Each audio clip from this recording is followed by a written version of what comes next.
Guy in my early years told me something, never run after money. Just do a good job, the best you can, and money will run after you. From myself to last employee in my company, everybody is focused on doing a good job. I tell all my engineers that all of you are our sales team, because what you do this month ensures the next month contract. Hey guys, Damian Stevens, host of MSP Mindset. Today, we have a special edition where we recorded at Build IT Live 2024 in Orlando, Florida. Special thank you to Sunny and to Com for allowing us to show up and interview such amazing MSPs, and thank you to the whole IT by Design team. And today, I get the pleasure of speaking with Sarab at Five Rivers IT. Enjoy our conversation. So let's kind of start there, Sarab. So tell me about your MSP.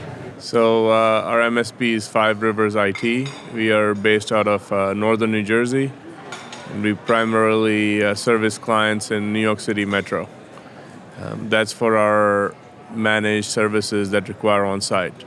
We do have clients all over U.S. where we provide cloud management services, compliance services, staff aug services, which don't really require on-site presence. Okay, so you're in a lot of different things, compliance and staff aug and all kinds of things. Yes. You're not your typical MSP in that way. Correct. Yes. Okay. Yeah. And about how many folks do you employ? A little over 60. Okay. All right.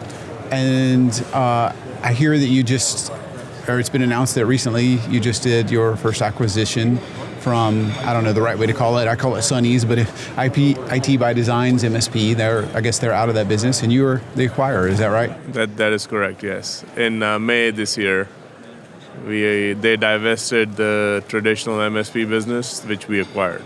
So how did that happen? Well, so I know Sunny since college. We went to college together. So I was looking for 24/7 operations, meaning offshoring to follow the sun model. And I spoke to Sunny that, hey, I need some people. And, we kind of did a profile, how many people we need, etc. And then he said, hey, listen, I'm looking to do this. You're looking to do that. Why don't we kill two birds with one stone type of thing. So actually at this conference last year is when we started formulating this idea, and we went through some due diligence, etc. And in May we closed the business, the acquisition of those assets, those contracts, and with that we got the team that was servicing those clients from India along with it. So that filled the gap we had of operating 24/7 with an offshore team. That's awesome. So it's hard to replicate knowing Sunny since college. Yes. That's awesome. And you got to not only acquire some clients, but gain the 24/7 operation at the same time. So that seems like a total win-win. Yes, it was a very, I would say, safe step that I took. It's my first one. It's privately owned business. I have to be very, very careful, and I am somewhat risk averse in most cases. So this was a very super low risk, and our relationship is continuing. Now we are a client of IT by Design, and they're providing us offshore resources. We've already expanded our team beyond what we acquired. So the relationship, this acquisition, so to say, is not ending. There's no end date. It's a continuous relationship. We just moved some contracts around. So I love that. It's very easy. You closed the acquisition in May, right. and we're speaking in September, and you're already adding people because you're growing. That's amazing. Yeah. Do you see organic growth or also M&A in your future? Both.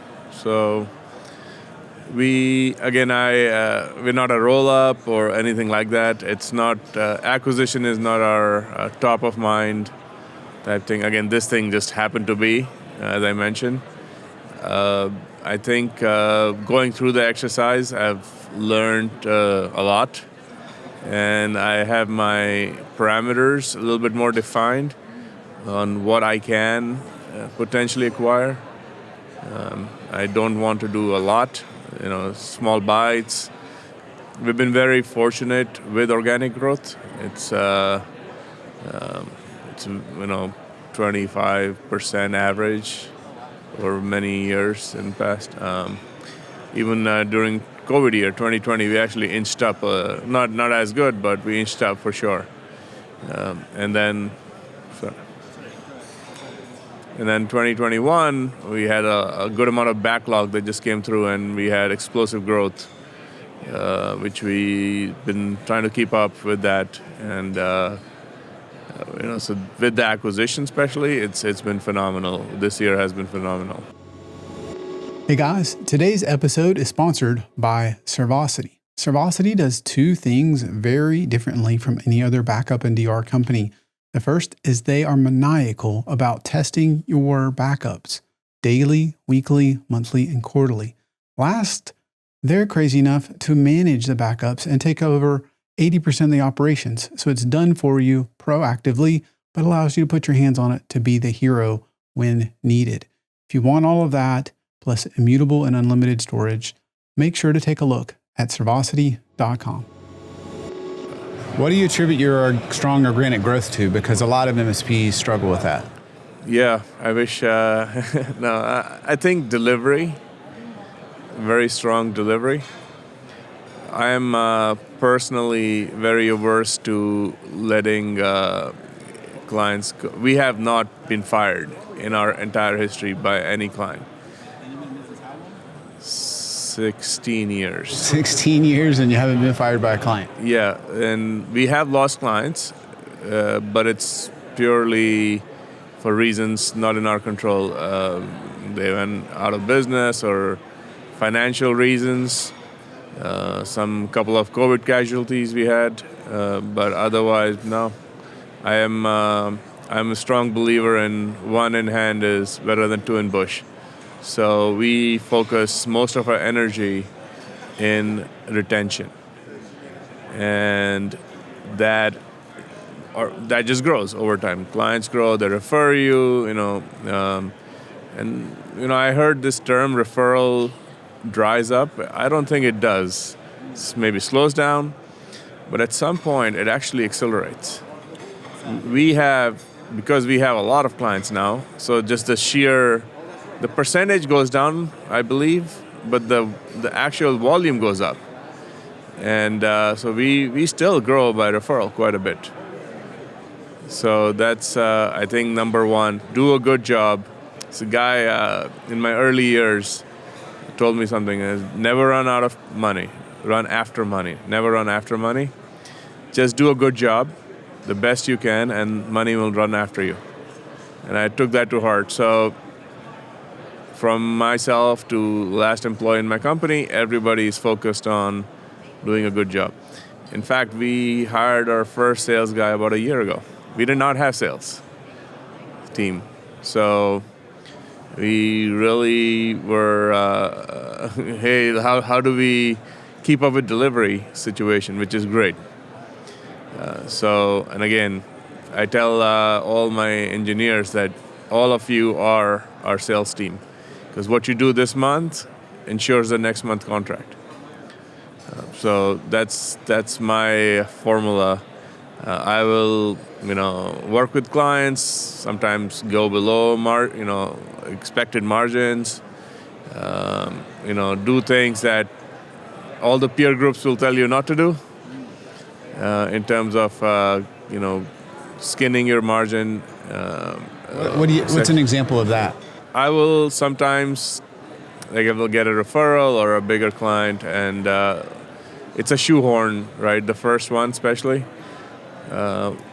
We will, let's say, sell them, it's a large subscription of Office 365. We'll sell it at 10% margin, 7% margin, which is considered terrible in channel. We'll do it because you take a little hit there, but once you get in, now you're selling higher margin services. The next product order, you can go with normal margins, etc. So we do that quite a bit. Again, a lot of people, including people within my company, frown upon it. But I believe in acquiring logos, getting in with clients, and land and expand is a real thing. It's very real. And getting onto their vendor list, getting an MSA in place, getting the beak wet, as they say, is very important. Just get in somehow and do a good job, and it will follow. 100%, it works. There is no doubt in my mind. So, and how many salespeople do you have now? We have two. Two salespeople and about a 60-person organization. Yes, and we hired them in last year. So does that mean before that you were the primary? Yes, I guess I'm the sales guy. Yes, but I'm also I'm an engineer. I started my career while I was still in college as a tier 1 customer service rep for a internet provider in New York City, answering calls, telling people to reboot their modems, which would solve 90-some% issues. Still works till this day. So I've done, I'm an engineer by education, by profession, and somehow I became a sales guy, an accountant. That's another thing, keep an eye on your finances. That's very important. We were never, thank God, in a cash crunch or how am I going to make payroll. I've never borrowed money. All these years, we were very conservative in our approach, extremely conservative. I'm very risk averse. We did not overhire. We didn't even have a bookkeeper until about 7 years ago. Everything was highly automated, and my payables are almost all. Company our size, we only send out checks. Well, actually, wire transfer, no checks, but maybe 3 vendors. Everything else is automatic, and we have millions of dollars in COGS that we pay out. Everything is very automated. We kept overhead very, very low until, like I mentioned, about 7 years ago, we hit an inflection point where we started hiring employees who don't generate money. I guess that's the best way to put it, right? All the techs generate money. Then we started a bookkeeper, an account manager. Then I got a part-time controller.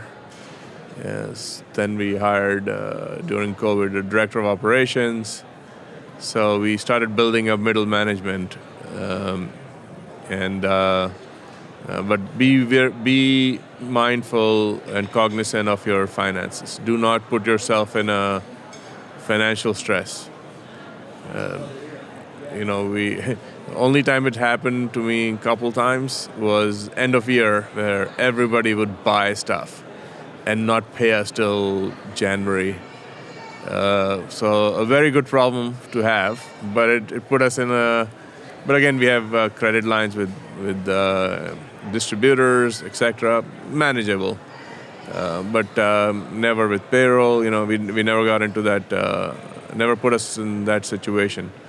We never did the build it and they will come type thing. What I notice, a lot of I go to peer groups. I'll see a 5-person MSP or 10-person MSP where they have 2 engineers or 3 engineers. The other 70% or 60% of their company is non-revenue generating people. They survive, they make money and potentially grow, and they probably can grow faster than how we did. But again, and I don't know for sure, but I have a good idea that they get into these stressful situations with finances.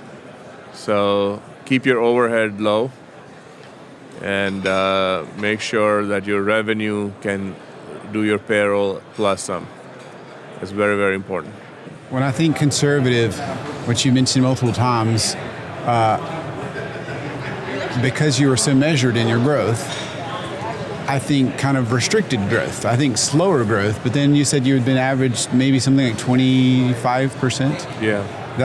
Those don't almost go together. Like, that's pretty amazing to have such conservative hiring, because sometimes when you grow fast, it feels like they can't ever keep up with the hiring. So how did you manage to balance those? Yeah, it's a challenge. We are going through this right now. This year, I don't have the exact numbers yet, but it's way higher than our normal growth levels, even without the acquisition we did. So we have a lot of recs open right now. We are hiring while keeping up with what's happening. We can't stop sending proposals out. It's happening. Clients get on the phone. You got to send proposals out. My sales guy makes fun. It's like, oh shit, they said yes, right? So we have a few of those happening right now, which is great, but it's a challenge nonetheless.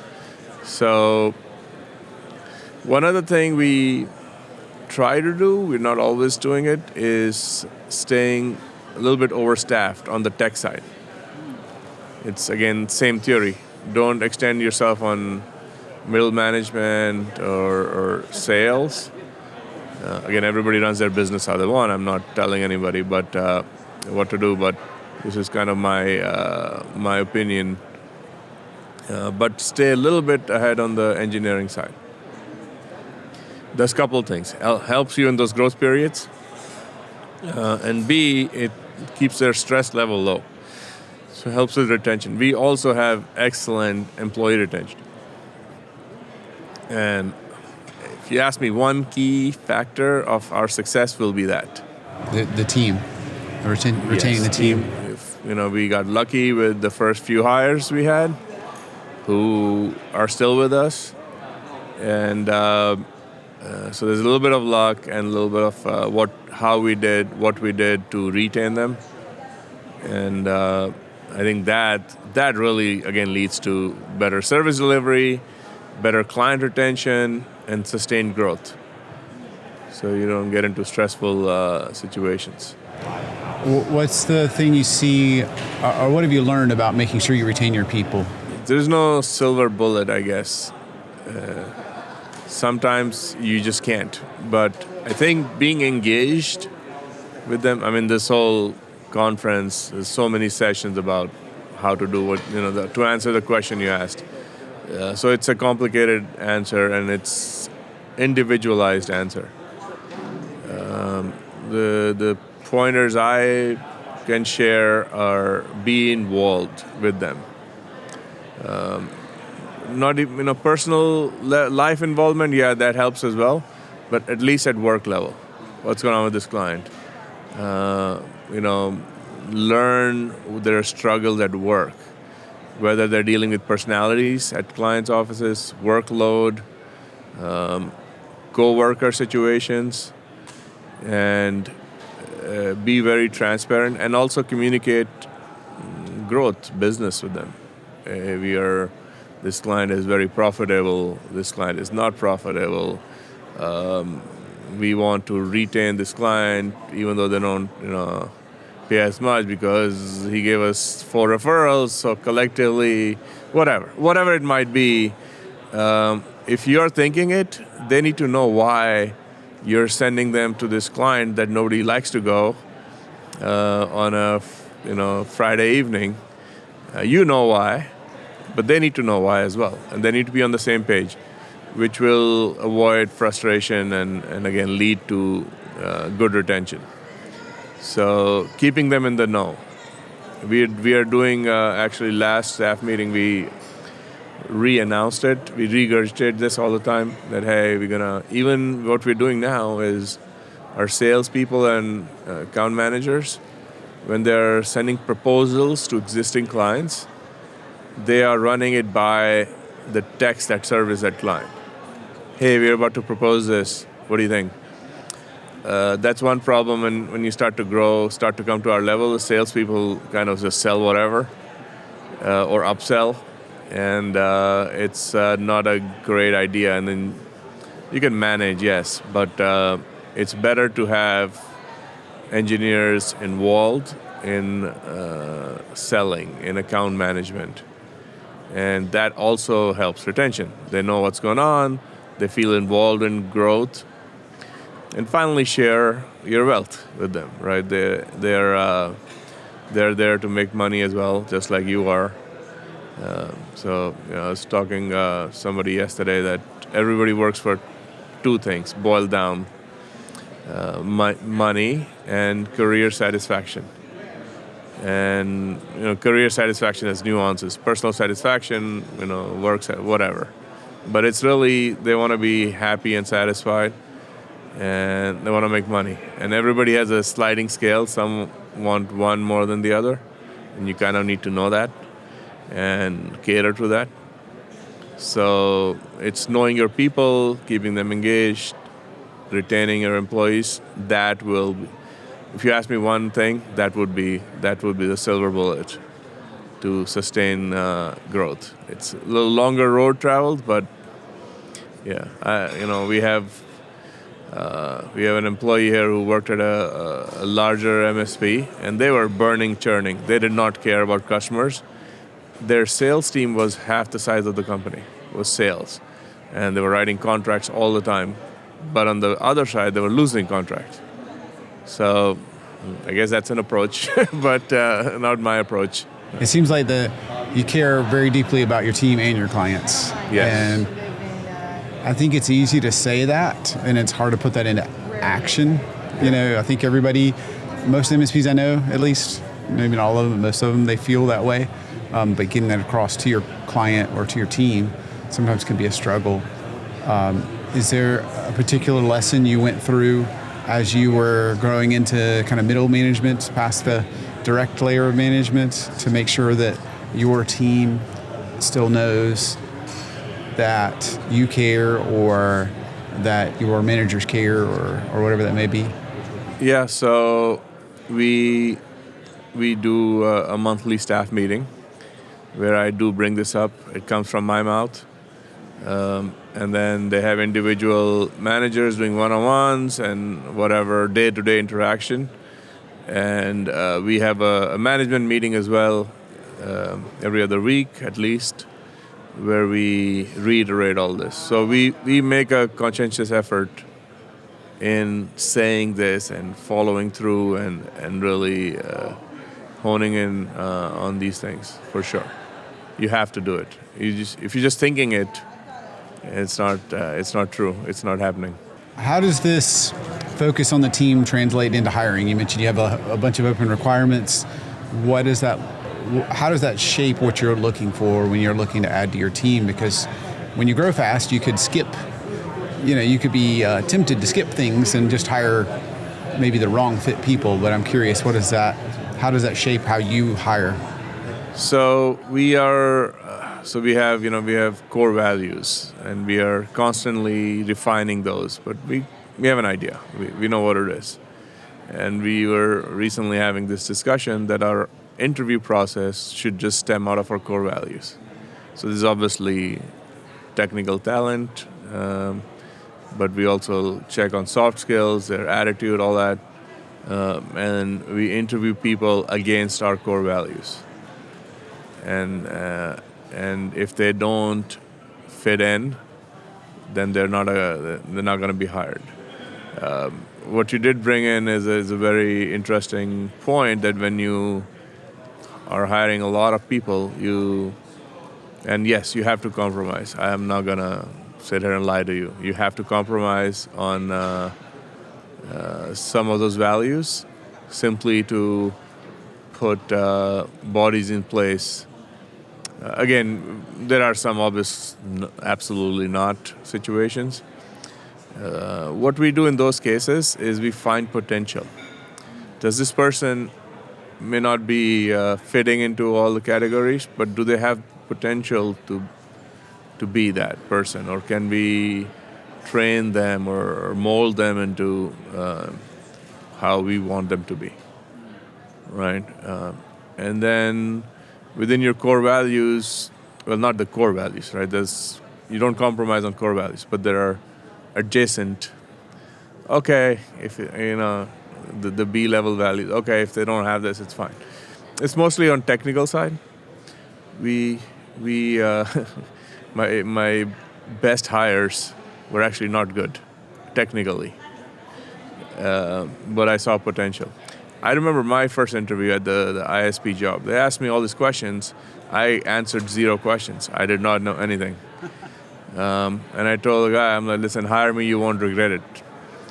And I was supposed to be there 3 months. I stayed there about 7, 8 years. So I look for that. We we had a recent hire. He was pivoting career from one track to another.